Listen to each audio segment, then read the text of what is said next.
اعوذ باللہ من الشیطان الرجیم بسم اللہ الرحمن الرحیم۔ کل آپ کے ساتھ سورہ نساء کی آیات نمبر 93 اور 94 کا ترجمہ کیا تھا۔ آج انشاءاللہ ان کی تفسیر بیان کروں گی۔ جو لوگ بہت کہتے ہیں شرعی یہ ہے، شرعی یہ چیز ہے، یہ ہے، ان کو پتہ ہی نہیں ہے کہ شرعی چیز ہے کیا۔ ان میں سے چند ایک میں آپ کے ساتھ بیان کرنے لگی ہوں۔ اتنا ڈسکاؤنٹ جب ہمیں دیا گیا ہے، ہمارے لیے اتنا کچھ ہو چکا ہے، اس کے باوجود انسان جب ایسی چھوٹی چھوٹی چولیں مارتا ہے نا تو بہت دکھ ہوتا ہے کہ انسان کہتا ہے کہ چمڑی جائے پر دمڑی نہ جائے۔ یہ چیز ہے کیونکہ لوگ کہتے ہیں شرعی حق مہر اتنا ہے اتنا ہے۔ آپ کو پتہ ہے آج کل وہ حق مہر کتنا بنتا ہے جو شرعی تھا؟ خیر اس کو بھی چھوڑے۔ حضرت زینب رضی اللہ عنہا کو 200 اونٹ دیے گئے تھے حق مہر میں۔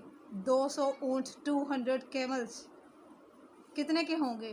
اربوں کے ہوں گے نا آج کل کے لحاظ سے۔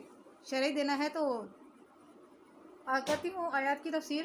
وما کان للمؤمن، کسی مومن کے لیے یہ نہیں جائز کہ وہ کسی کا قتل کرے، وہ کسی کو اپنے مسلمان بھائی کو قتل کرے۔ جیسا کہ حضرت عبداللہ بن مسعود رضی اللہ سے روایت ہے، نبی کریم صلی اللہ علیہ وسلم نے ارشاد فرمایا کہ کسی مسلمان جو یہ گواہی دے کہ اللہ ایک ہے اور محمد اللہ کے رسول ہیں اور قیامت برحق ہے، قیامت آنی ہے اور حق و جزا کا جو ہے وہ فیصلہ ہونا ہے، ان 3 صورتوں میں اگر کوئی مسلمان کسی دوسرے مسلمان کو قتل کرے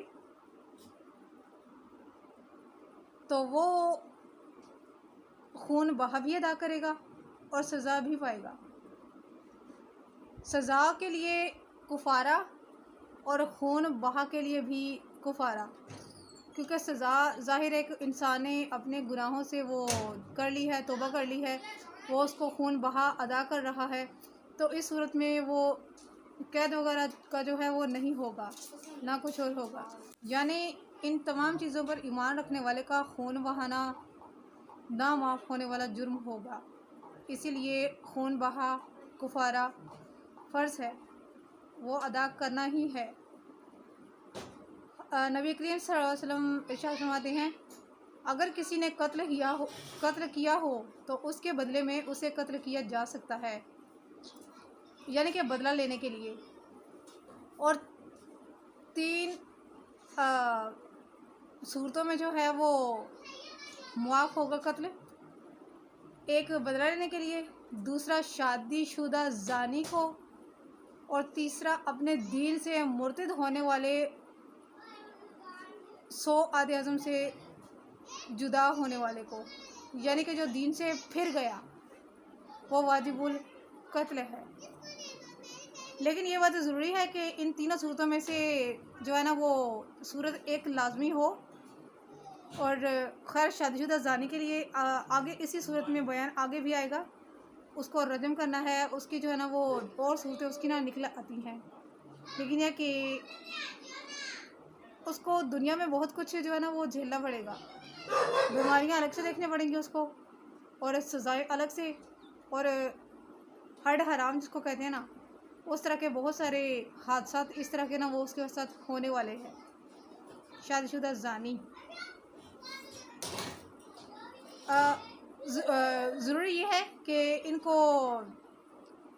ان آیات کریمہ کے لحاظ سے ان کے لیے کوئی صورت اگر نکال دی گئی ہوتی تو وہ یہاں پر موجود ہوتی، لیکن ان کی صورتیں جو ہیں وہ یہاں پر ضرور بیان ہیں، کیونکہ دوسرے مفسرین کرام کا کہنا ہے کہ یہ آیت عیاش بن ابی ربیہ رضی اللہ عنہ کے بارے میں نازل ہوئی، جو ابو جہل کا ماں کی طرف سے سگا بھائی تھا، یعنی کہ ایک ہی ماں سے دونوں پیدا ہوئے تھے، جس کا نام اسما بنت مخرمہ تھا۔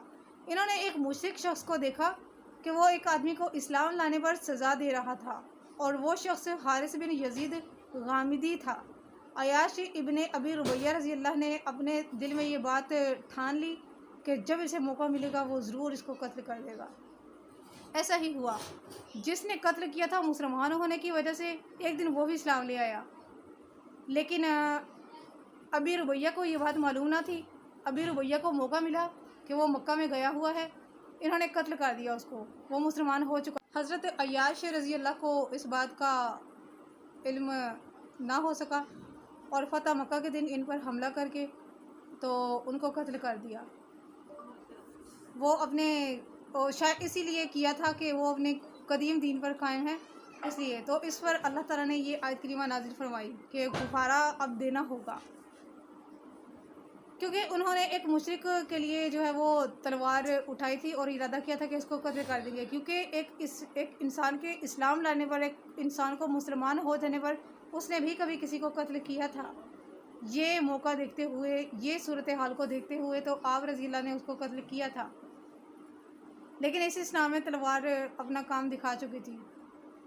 جب اس واقعے کا علم نبی کریم صلی اللہ علیہ وسلم کو ہوا تو حضرت ابو دردہ رضی اللہ نے عرض کی کہ اس شخص نے جان بچانے کے لیے کلمہ پڑھا تھا۔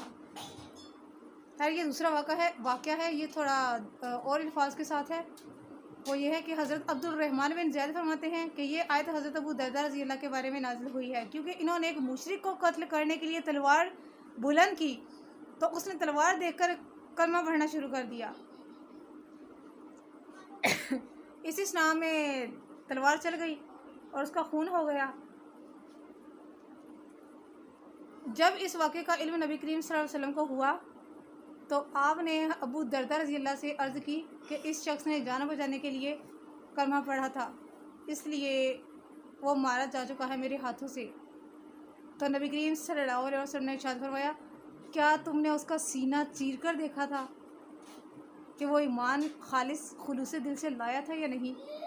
یہ واقعہ جو ہے یہ صحیح بخاری شریف میں بھی ہے، لیکن وہاں پر راوی جو ہے نا وہ راوی کوئی اور ہے۔ یہاں پر ابو دردہ ہے، لیکن وہاں پر جو ہے نا یہ حدیث شریف کسی اور سے روایت کی گئی ہے۔ ومن قاتل مومنا خطأ، اگر کوئی غلطی سے قتل ہو جائے، یعنی کہ غلطی سے اگر کسی کو قتل کر دیا ہے تو اس کے لیے بھی کفارہ لازم ہوگا، کیونکہ قتل ہی ہے، چاہے غلطی سے ہو یا غلطی سے نہ ہو، دشمنی کے تحت ہو، اس کا کفارہ لازم ہے۔ جس نے ایسا کیا اس نے بہت بڑے گناہ کا ارتکاب کیا۔ کفارے سے مراد ہم لوگ یہاں لیں گے کہ وہ ایک مسلمان کو غلام جو ہو اسے آزاد کروائے۔ کافر غلام کا آزاد کرنا کافی نہیں ہوگا، ظاہر ہے ہم لوگ مسلمان ہیں تو ہم نے مسلمان غلام کو ہی آزاد کروانا ہے، خواہ لڑکی ہو یا لڑکا ہو، جو بھی ہو۔ ابن جریر کا ایک قول ہے کہ اگر اس غلام لڑکے کے والدین مسلم ہوں تو اس کا آزاد کرنا صحیح ہے، ورنہ نہیں۔ لیکن جمہور علماء کا اس پر وہ ہے، اجماع ہے کہ ہوا وہ جیسا بھی ہو، عمر کے لحاظ سے چھوٹا ہو یا بڑا ہو، اس کو آزاد کروانا ہی ٹھیک ہے۔ ایک انصاری صحابی ایک سیاہ فام لونڈی کو لے کر حضور اکرم صلی اللہ علیہ وسلم کی خدمت میں حاضر ہوئے، فرمانے لگے، یا رسول اللہ، میرے ذمہ ایک غلام کو آزاد کروانا ہے، تو مجھے یہ لڑکی ملی ہے، آپ کیا کہتے ہیں اس کے بارے میں؟ کیا میں اس کو آزاد کرا دوں؟ نبی کریم صلی اللہ علیہ وسلم نے اس لڑکی سے پوچھا، کیا تم اللہ پہ یقین رکھتی ہو؟ اس نے کہا، جی ہاں یا رسول اللہ۔ آپ نے پوچھا، کیا میرے نبی ہونے پر ایمان رکھتی ہو؟ اس نے کہا، ہاں۔ پھر آپ نے پوچھا، کیا قیامت کے برحق ہونے پر، قیامت کے دن جزا و سزا پر یقین رکھتی ہو؟ اس نے کہا، ہاں۔ تو نبی کریم صلی اللہ علیہ وسلم نے اور کچھ نہ فرمایا، ہاں اس کو آزاد کرا دو۔ یہ ہوا تھا، کیونکہ ظاہر ہے ایمان کی بنیاد ہی یہی ہے، اللہ ایک ہے، نبی کریم صلی اللہ علیہ وسلم اس کے رسول ہیں، خاتم النبیین صلی اللہ علیہ وسلم ہے، اور قیامت برحق ہے، ہم قیامت سے منہ کو نہیں موڑ سکتے، قیامت حق ہے، قیامت نے آنا ہی ہے۔